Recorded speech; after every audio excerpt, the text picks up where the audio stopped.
Hello everyone, I'm Elizabeth Shaw and this channel is all about the narcissistic personality disorder to give you more understanding of what you've been through, the kinds of people you might be dealing with, how you're feeling, how to recover and how to disarm narcissistic people if you cannot go no contact with them.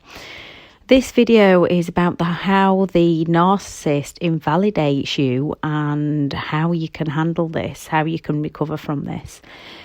Invalidation is when your thoughts, feelings, opinions, your weight, your shape, your job, your relationships, it can be as severe as everything about who you are and what you do is rejected, ignored, criticised and judged by the narcissist. One of our 6 human needs is love and connection, to feel like we belong. It's as essential to our mental health as water is to our physical health. Connecting to others and having a sense of belonging and validation is a core human need. We feel validated, we feel understood and accepted by those around us. When we feel those things, when we are supportive of each other, when we raise each other up, we feel heard, seen, worthy, confident, loved, happy and valued.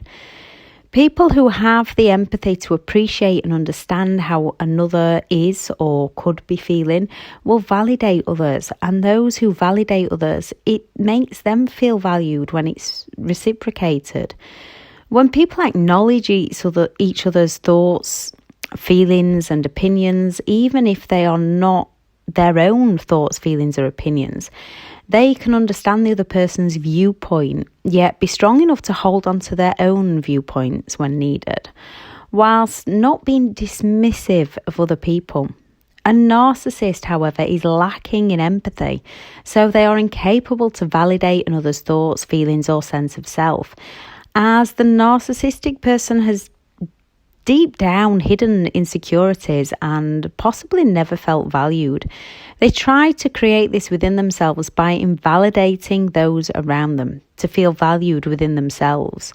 By putting others down, this then makes them feel superior, and when they feel superior, they feel valued, which is totally the wrong way to go about it, as it never truly validates them.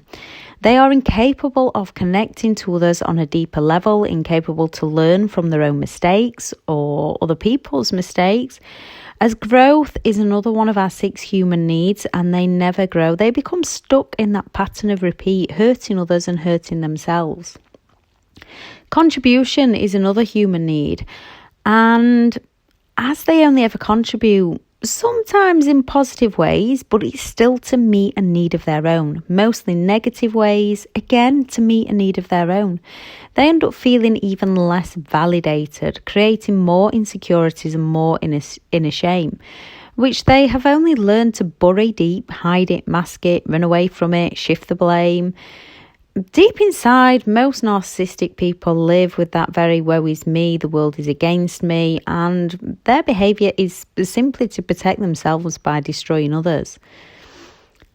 What we all need to learn, I suppose, we all need to learn, as hard as it is at times, it's up to ourselves to make our worlds work for us, to raise ourselves back up, to contribute to others and to contribute to ourselves first and then to others in positive ways, to know ourselves well enough to validate ourselves and those around us, so we have the help and support from good people to achieve what we want from life. And when that support network isn't there, we can give ourselves the get up and go, we can give ourselves the validation, we can say no to the naysayers and those who intimidate or invalidate us.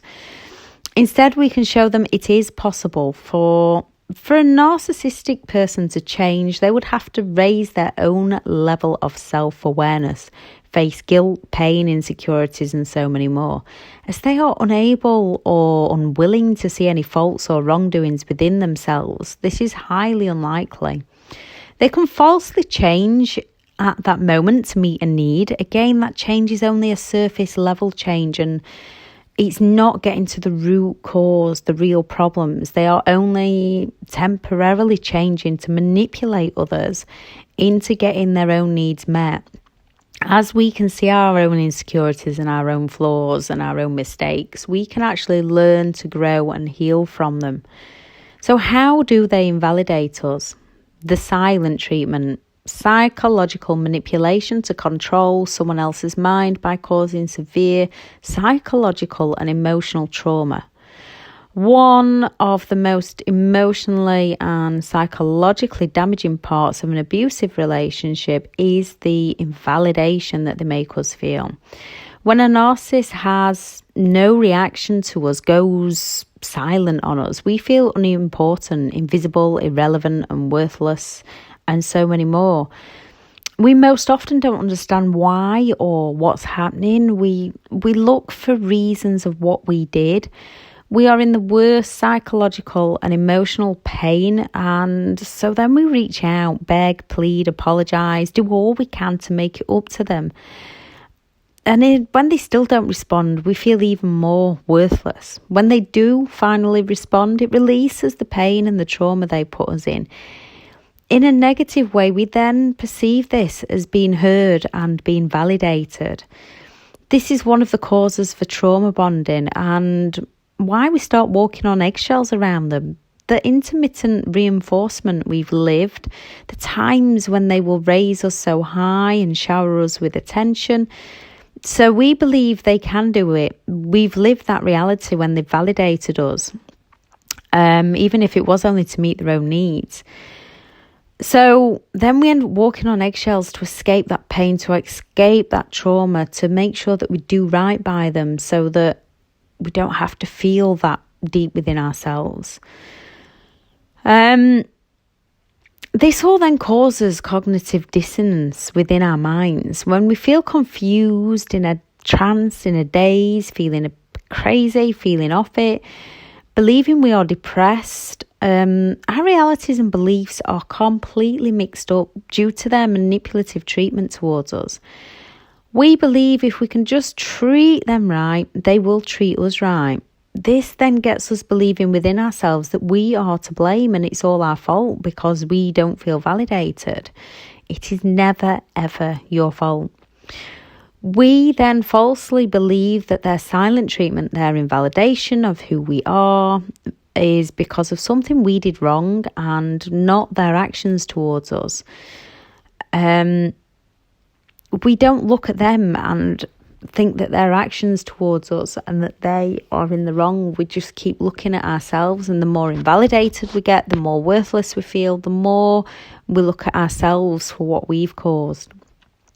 When our minds get trained into believing we must do something to earn validation from other people, it leads us falsely believing that we are in the wrong, or especially if you're not getting the validation from others, you just end up with that false negative mindset that we must have done something wrong. As we are capable of accepting responsibility for things we haven't even done, we are capable of looking inwards, opening up, healing our inner traumas, learning about ourselves, growing and moving forward to a much happier life. Gaslighting is also a hideous form of psychological manipulation to distort another's reality. As a narcissist denies us of our realities, our beliefs, our hopes, our dreams, they sell you a dream to deliver you a living nightmare. They deny us of our experiences. Things like, that never happened, I never said that, you're just insecure, no one likes you, you're overreacting, you're mistaken, it didn't happen like that, I'm not talking to you about this, you shouldn't be angry, it's all your fault, don't take things so personally, and all the many, many more manipulative phrases they say.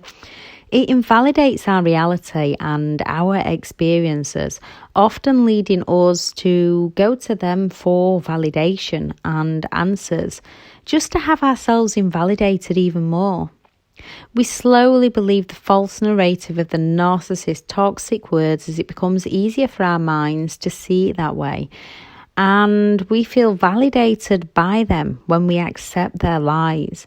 Our minds believe the truth is harder to see and more painful to handle, so we start to run away from it. When in reality, that pain lasts until we face it. Face the fear, face the reality, work through it and move past it. Once we face it all and deal with it all, accept truly what has happened, connecting with those who've lived it, we then become validated within ourselves again. Blame shifting, where the narcissist definitely did do something, yet they will twist and turn it all around onto us. So they can escape accountability and avoid all responsibility. With the gaslighting and the silent treatments, our minds have already been trained to look towards ourselves for blame. The narcissist uses many manipulative tactics to do this, many gaslighting phrases to pass the blame onto us, the silent treatments so that we self-blame, or they provoke to get a reaction from us, then downplay or forget what they did and turn it all around onto what we did. Even if we didn't do anything, they will still find fault with us. When someone is always picking faults at your behaviour, it leaves us questioning what's wrong with us rather than looking at reality. Their blame shifting validates our negative behaviours. No one is perfect. We all make mistakes. Even with good intentions, people can act in negative ways. When these things are always brought up, always pointed out, our minds begin to subconsciously look for the negatives, look for the blame, as they never validate the good that we do. And we stop validating the good within ourselves. We no longer feel good about ourselves. We no longer feel good enough or worthy of others, leaving us with self-doubt, questioning our own actions, our own behaviours, even questioning our own feelings. When your minds are programmed to think in negative ways, we find it increasingly more difficult to find the joys in life. Overwhelmed with negative emotions and often causing anxiety and CPTSD.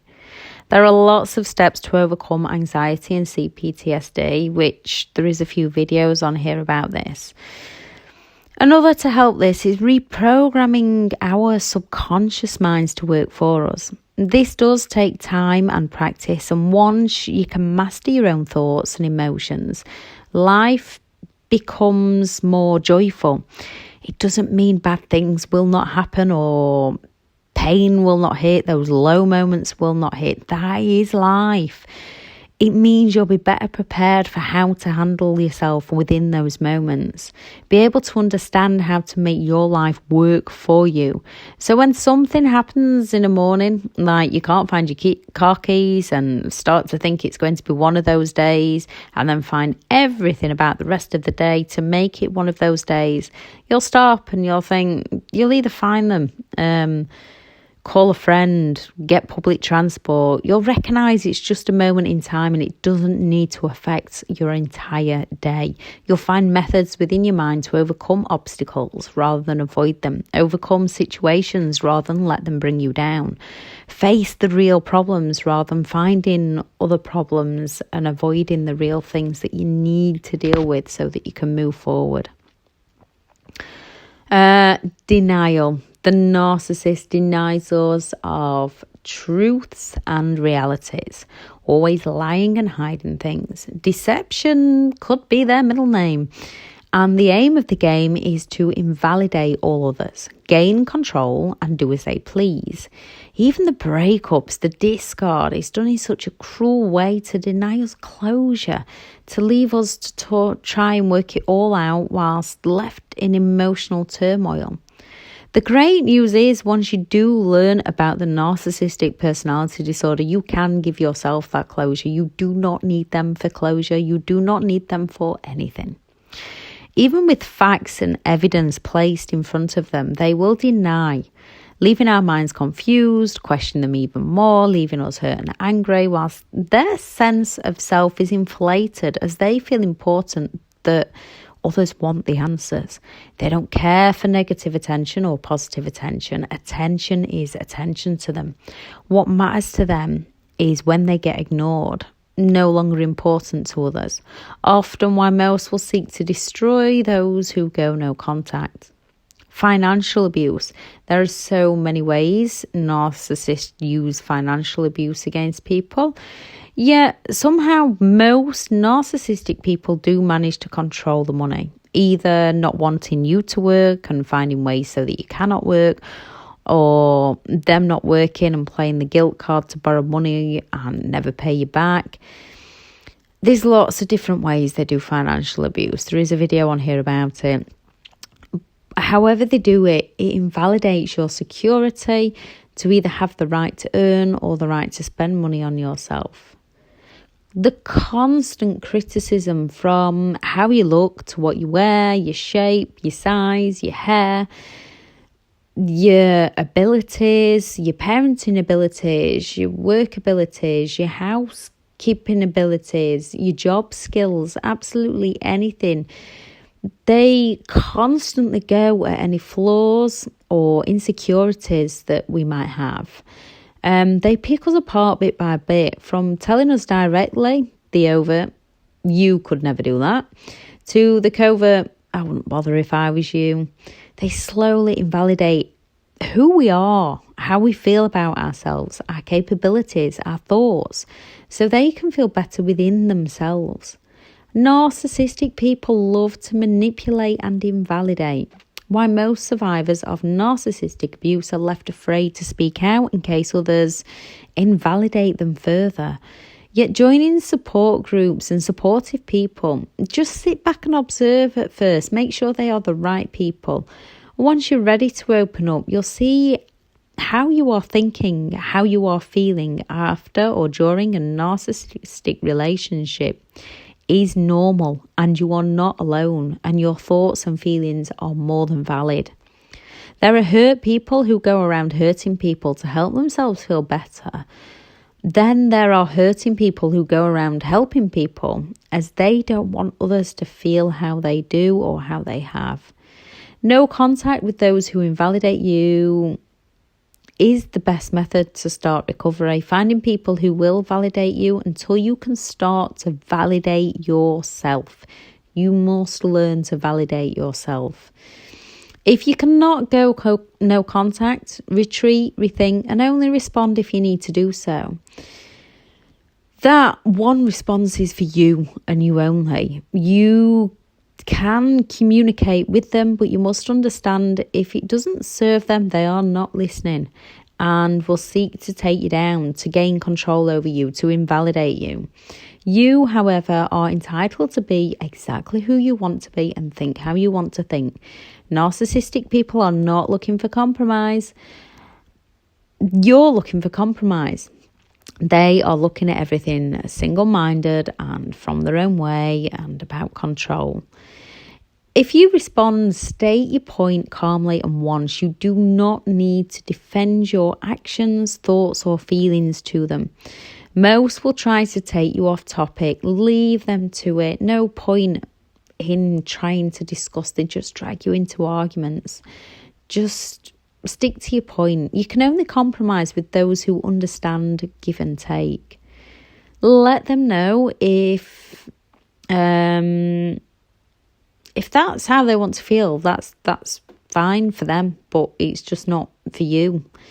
Make sure your behaviour matches your words. Once they take you down on one thing, they will keep coming after you for more. So make sure your behaviour matches your words. Even better, don't even tell them the words. Show them by your behaviour. Don't get angry. Yes, it's hard, especially at first. They have that extreme knack to provoke anger in people.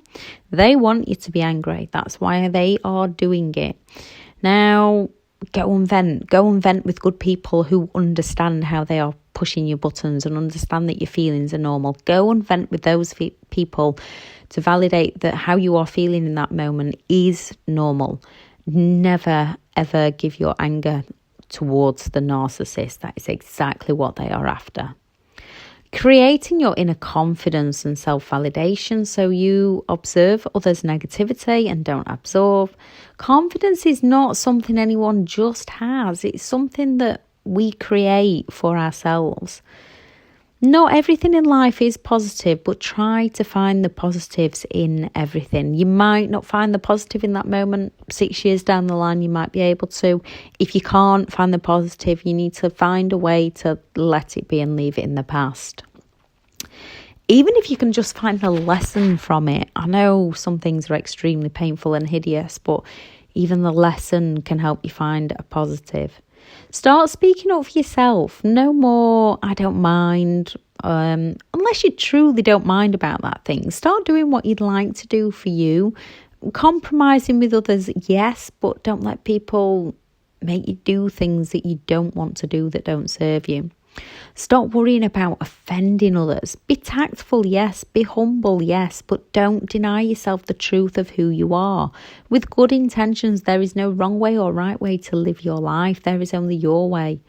Face your fears head on and overcome them one by one.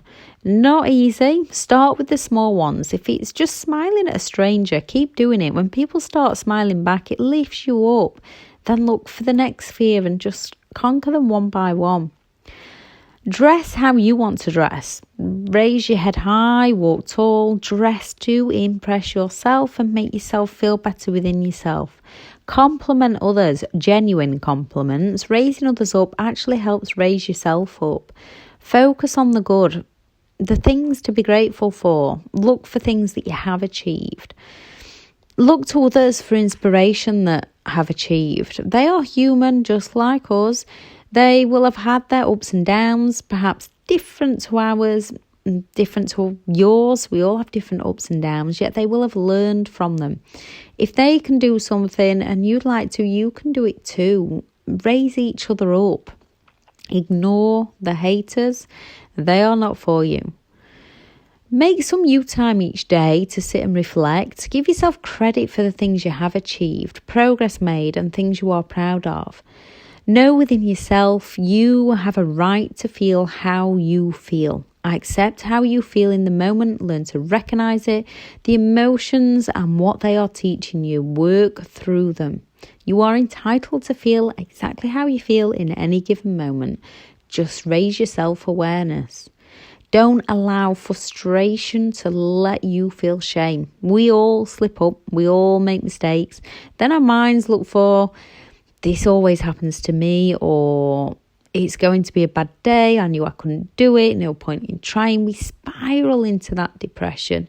Most often left with those feelings after a narcissistic relationship. Remind yourself that you are human. If Thomas Edison felt that way, he wouldn't have invented the light bulb. Instead, he said, I haven't failed. I've just found 10,000 ways it didn't work. Tell yourself to go again. You can and you will. Find your strengths and your skills and work to create brighter things for you. Some people believe having confidence makes them narcissistic. With good intentions towards others, this simply isn't true. A narcissist tries to build themselves up by destroying others. Good people build themselves up by helping others. Remember, there is a difference between what is perceived to be a confident, narcissistic, negative person. Their confidence is actually arrogance. They believe they are better than all others. Empathetic, confident people, the ability of being certain within yourself and your own abilities, not putting other people down, raising other people up, being confident with other people's abilities. Now, if you're at the start of your journey, please know how your feeling will not last forever. You will be able to work through this. It truly does get easier. I know that can be hard to hear in the beginning. If anyone has any advice, again, please do add it in the videos, because you never know what will give that other person that light bulb moment or that nudge to think, yes, I can go and do this. And when everyone comes together to raise each other up, it really does make the world a more beautiful place. Right, thank you for listening, and if you would like any more information on anything, please do add it into the comments. Bye.